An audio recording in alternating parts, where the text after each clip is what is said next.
Properties पढ़ रहे थे पीरियोडिक टेबल में। तो नेक्स्ट हमारी प्रॉपर्टी है शील्डिंग इफेक्ट। शील्डिंग इफेक्ट हम सबसे पहले देखेंगे कि क्या होती है, उसके बाद उसके जो पीरियोडिक ट्रेंड है पीरियड के अंदर और ग्रुप के अंदर वो क्या होते हैं वो हम लोग देखेंगे। तो सबसे पहले देखते हैं कि शील्डिंग इफेक्ट जो है वो होती क्या है। एटम जो है उसका स्ट्रक्चर होता है, यहाँ पे प्रोटॉन और न्यूट्रॉन जो है वो प्रेजेंट होते हैं और यहाँ पे इलेक्ट्रॉन प्रेजेंट होते हैं। जहाँ पे इलेक्ट्रॉन रिवॉल्व करते हैं उसको हम लोग बोलते हैं कि ये इलेक्ट्रॉनिक शेल है। प्रोटॉन जो है इसमें पॉजिटिव चार्ज होता है, न्यूट्रॉन न्यूट्रल होता है और जो इलेक्ट्रॉन है उनके ऊपर नेगेटिव चार्ज होता है। हर एटम में मखसूस जो है वो नंबर ऑफ इलेक्ट्रॉन जो है वो प्रेजेंट होते हैं। तो हम लोग देखते हैं कि न्यूक्लियस जो है प्रोटॉन पे पॉजिटिव चार्ज होने की वजह से न्यूक्लियस के ऊपर पॉजिटिव चार्ज होता है, लेकिन इलेक्ट्रॉन के ऊपर जो है वो नेगेटिव चार्ज है। अब इलेक्ट्रॉन पे नेगेटिव चार्ज है, न्यूक्लियस पे प्रोटॉन की वजह से पॉजिटिव चार्ज है, तो ये अपोजिट चार्जेस जो हैं ये एक दूसरे को अट्रैक्ट करते हैं। ये इलेक्ट्रॉन और न्यूक्लियस जो है ये एक दूसरे को अट्रैक्ट करते हैं क्योंकि अपोजिट चार्जेस हैं। तो जब ये अट्रैक्ट करते हैं तो क्या होता है, ये सारे जो इलेक्ट्रॉन हैं ये न्यूक्लियस की तरफ अट्रैक्ट होते हैं। अब सारे इलेक्ट्रॉन जो इलेक्ट्रॉन पे नेगेटिव चार्ज होता है, सारे इलेक्ट्रॉन न्यूक्लियस की तरफ अट्रैक्ट होते हैं, लेकिन ये इलेक्ट्रॉन जो है ये भी अट्रैक्ट है, ये भी अट्रैक्ट है, लेकिन इस इलेक्ट्रॉन पे भी नेगेटिव चार्ज है, इस इलेक्ट्रॉन पे भी नेगेटिव चार्ज है। तो ये सेम चार्जेस जो हैं वो एक दूसरे को रिपेल करते हैं। तो जब ये कंडीशन होती है कि सेम चार्जेस की वजह से इलेक्ट्रॉन एक दूसरे को रिपेल करना स्टार्ट कर देते हैं, तो न्यूक्लियस की आउटरमोस्ट शेल के ऊपर जो फोर्सेस ऑफ अट्रैक्शन है वो वीक हो जाती हैं। जब इलेक्ट्रॉन टू इलेक्ट्रॉन रिपल्शन यानी इलेक्ट्रॉन और इलेक्ट्रॉन के सेम चार्जेस होते हैं, तो ये इनर शेल में जो इलेक्ट्रॉन होते हैं वो आउटर शेल में जो इलेक्ट्रॉन होते हैं उनको रिपेल करते हैं, सेम चार्जेस हैं। तो जब रिपेल करते हैं तो क्या होता है, न्यूक्लियस की आउटरमोस्ट शेल के ऊपर फोर्सेस ऑफ अट्रैक्शन जो हैं वो वीक हो जाती हैं। जब न्यूक्लियस की आउटरमोस्ट शेल के ऊपर फोर्सेस ऑफ अट्रैक्शन वीक हो जाती हैं, तो इस इनर शेल की वजह से ये आउटरमोस्ट शेल के फोर्स ऑफ अट्रैक्शन वीक होने को हम लोग बोलते हैं ये शील्डिंग इफेक्ट है।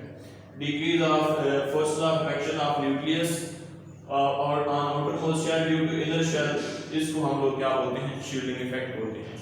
यानी न्यूक्लियस जो है वो आउटरमोस्ट शेल को अट्रैक्ट नहीं कर पाता, due to inner shell force of attraction decrease हो जाती है। नेक्स्ट हम इनका जो पीरियोडिक ट्रेंड है, पीरियोडिक टेबल के अंदर इनका ट्रेंड है वो देखेंगे कि पीरियड में क्या होता है और ग्रुप में क्या होता है। वन बाय वन देखिए। सबसे पहले ग्रुप में हम लोग देखते हैं ग्रुप के अंदर क्या होता है। जैसे हम पीरियोडिक टेबल के अंदर डाउन द ग्रुप एटम देखते हैं तो क्या होता है, एटॉमिक साइज जो है वो बड़ा होता जाता है। एटम साइज क्यों बड़ा होता है, एटम साइज इसलिए बड़ा होता है क्योंकि नंबर ऑफ इलेक्ट्रॉन जो हैं वो इंक्रीज होते जाते हैं। नंबर ऑफ इलेक्ट्रॉन जो हैं वो इंक्रीज होते हैं। नंबर ऑफ इलेक्ट्रॉन क्यों इंक्रीज होते हैं, नंबर ऑफ इलेक्ट्रॉन इंक्रीज होने से जो इलेक्ट्रॉनिक शेल है वो भी इंक्रीज होते जाते हैं। जब इलेक्ट्रॉनिक शेल इंक्रीज होते हैं तो न्यूक्लियस और आउटरमोस्ट शेल जो है उसके दरमियान डिस्टेंस बढ़ जाता है। न्यूक्लियस और आउटरमोस्ट शेल के दरमियान जब डिस्टेंस बढ़ जाता है तो क्या होता है, डिस्टेंस बढ़ने से फोर्सेस ऑफ अट्रैक्शन जो है वो वीक हो जाती है। यानी न्यूक्लियस की आउटरमोस्ट शेल के ऊपर जो फोर्सेस ऑफ अट्रैक्शन है वो वीक हो जाते हैं। जैसे जैसे डाउन द ग्रुप हम जाते हैं एटम का साइज बड़ा होता जाता है। एटम का साइज बड़ा होता है तो न्यूक्लियस और आउटरमोस्ट शेल के दरमियान जो डिस्टेंस है वो इंक्रीज होता जाता है। जैसे जैसे डिस्टेंस इंक्रीज होता है फोर्सेस ऑफ अट्रैक्शन वीक होती जाती हैं। तो जब फोर्सेस ऑफ अट्रैक्शन वीक होती हैं तो हम लोग क्या बोलते हैं कि डाउन द ग्रुप इलेक्ट्रॉन जो है वो बढ़ते हैं, इलेक्ट्रॉनिक शेल बढ़ते हैं, न्यूक्लियस और आउटरमोस्ट शेल के दरमियान फोर्सेस ऑफ अट्रैक्शन जो हैं वो डिक्रीज होती जाती हैं। इसलिए शील्डिंग इफेक्ट जो है वो डाउन द ग्रुप इंक्रीज होता जाता है। शील्डिंग इफेक्ट जो है वो इलेक्ट्रॉन बढ़ने से, इलेक्ट्रॉनिक शेल बढ़ने से, डिस्टेंस बढ़ने से, न्यूक्लियस की आउटरमोस्ट शेल के फोर्स ऑफ अट्रैक्शन कम होने से शील्डिंग इफेक्ट इंक्रीज होता है। इसी तरह हम इसका पीरियोडिक ट्रेंड जो है वो पीरियड के अंदर देखेंगे। पीरियड के अंदर क्या होता है, पीरियड में हम जब लेफ्ट से राइट मूव करते हैं तो एटम का साइज जो है वो छोटा होता जाता है। एटम का साइज जो है वो छोटा होने से क्या होता है, एटम का साइज छोटा होने से न्यूक्लियस और जो आउटरमोस्ट शेल है उसके दरमियान फोर्सेस ऑफ जो डिस्टेंस है वो कम होता जाता है।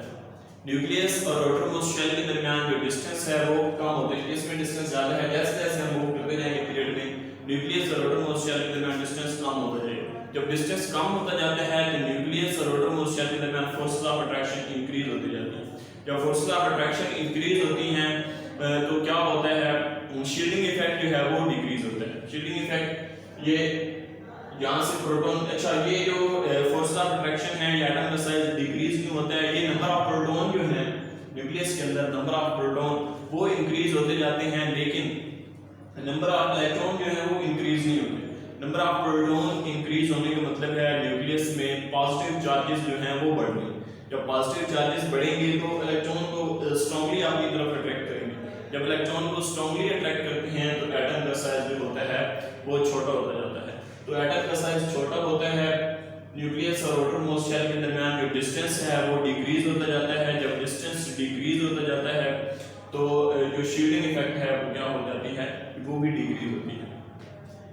शील्डिंग इफेक्ट क्या है, शील्डिंग इफेक्ट बेसिकली ये प्रोटॉन और न्यूट्रॉन न्यूक्लियस में प्रेजेंट होते हैं। प्रोटॉन पे पॉजिटिव चार्ज है, न्यूट्रॉन में कोई चार्ज नहीं होता, तो प्रोटॉन पे पॉजिटिव चार्ज होने की वजह से न्यूक्लियस पे ओवरऑल चार्ज जो है वो पॉजिटिव होता है।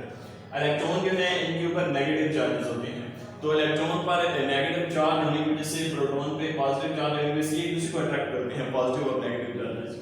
लेकिन ये इलेक्ट्रॉन और इलेक्ट्रॉन सेम चार्जेस हैं, ये एक दूसरे को रिपेल करते हैं। तो इलेक्ट्रॉन को इलेक्ट्रॉन रिपल्शन की वजह से क्या होता है, न्यूक्लियस की आउटरमोस्ट शेल पे फोर्सेस ऑफ अट्रैक्शन वीक हो जाती है। जब न्यूक्लियस की आउटरमोस्ट शेल पे फोर्सेस ऑफ अट्रैक्शन वीक होती है तो इसको हम लोग बोलते हैं कि ये शील्डिंग इफेक्ट है। अब ग्रुप में shielding effect down the group हम लोग देखा कि एटम का साइज जो है वो बढ़ता जाता है। एटम का साइज बढ़ता है तो क्या होता है, शील्डिंग इफेक्ट जो है वो इंक्रीज होता है। न्यूक्लियस और आउटरमोस्ट शेल के दरमियान डिस्टेंस इंक्रीज हुआ, फोर्सेस ऑफ अट्रैक्शन वीक हुई तो शील्डिंग इफेक्ट इंक्रीज हुआ।